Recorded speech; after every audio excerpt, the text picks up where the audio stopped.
सद्गुरु महाराज की जय।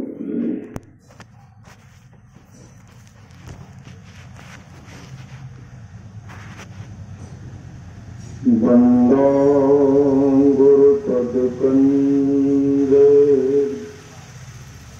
कृपा सिंधु नररूप हरि महामोह तुम कुंज जासो बचन रवि करनी करा। धन्य धन्य सतगुरु सुखदाओ महिमा कही न जाए। जो कुछ कहो तुम्हारी कृपा मौत कछु न बसाए। प्रातः स्मरणे आनंद श्री विभूषिते परम पूज्यपाद सद्गुरु महाराज के चरणों में कोटि कोटि नमन। मंचासीन परम पूज्यपाद बाबा के चरणों में कोटि कोटि नमन। विशिष्ट गुरुजन उपस्थित सत्संग महानुभावों माताओं एवं बहनों सभी कंदर में बैठे हुए परमात्मा को कोटि कोटि नमन। महापुरुष की वाणी है, मनुष्य जीवन की सफलता भगवत प्राप्ति में है। यह तन बार बार मिलने को नहीं है, इसलिए आगे की यात्रा के लिए अवश्य भगवत भजन रूपी धन संग्रह करो। संत कबीर साहब की वाणी है, बार बार नर दे नहीं यह बीरड़े, चेत सके तो चेत कहत कबीरड़े। कबीर सोई धन संचिए जो आगे का होए, माथ चढ़ाए गांठरे जातन देखा को।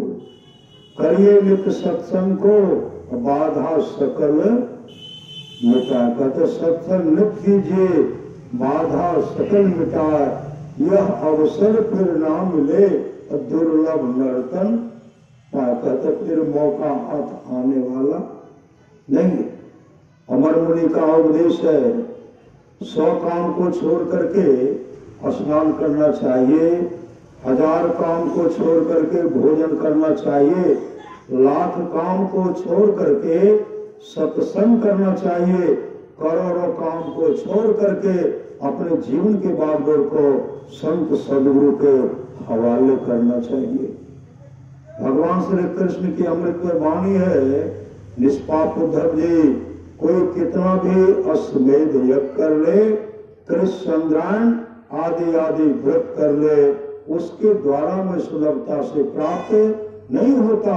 बस एक सत्संग ऐसा जरिया है जिसके द्वारा में सुलभता से प्राप्त हो जाता, उस भक्त के वश में हो जाता और उस भक्त का परम कल्याण हो जाता। परमाराश महाराज की अमृत वाणी है, जिसके आसपास में सत्संग हो वहां के लोग घर में बैठे रहे, सत्संग में नहीं आवे नहीं जाए तो समझिए ऐसे लोगों का भाग संस्कार बहुत गिरा हुआ है।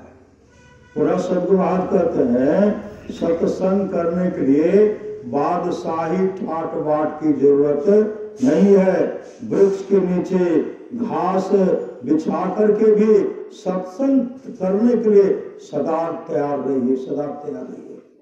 पुनः सद्गुरु महाराज कहते हैं थोड़ा सा भी सत्संग करो बड़ा लाभ होता है। जितना लाभ की बहुत धन के मिलने बहुत विद्या के पढ़ने से होता, उतना लाभ सत्संग से होता है। नित्य नियमित ढंग से सत्संग करो, सत्संग से खाली कोई मत रहो। अभी अमृत की वर्षा हुई, अध्यात्म ग्रंथ का सार ज्ञान कह दिया। जिसको याद रहा उसको अमृत मिला, जिसको याद नहीं रहा उसने अमृत को खो दिया।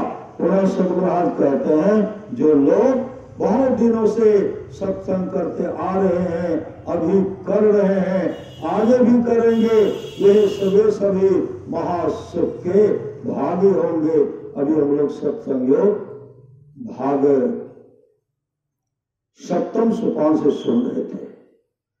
गिरिजा संत समागम समन लाभ कछुआन, बिनु हरि कृपा न होय सो गावहि वेद पुराण। हे गिरिजा, संतों की संगति के समान दूसरा लाभ नहीं है। बिनु हरि कृपा न होय सो गावहि वेद पुराण। सोई सर्वज्ञ गुणी सोई ज्ञाता, सोई वही मंडित पंडित दाता। यह भी सुन लेते, धन घरे सोई जब सत्संगा, धन जन्म दुज भगति अमंगा। सो कुल धन उमा सुनो, जगत पुज सुपुनीत। श्री रघुवीर परायण, जेहि नर उपज। बिने राम कथा के ते अधिकारी, जिनके सत्संगति अति प्यारी। राम कथा सुनने के वे अधिकारी हैं जिनको सत्संगति जो है अत्यंत प्यारी।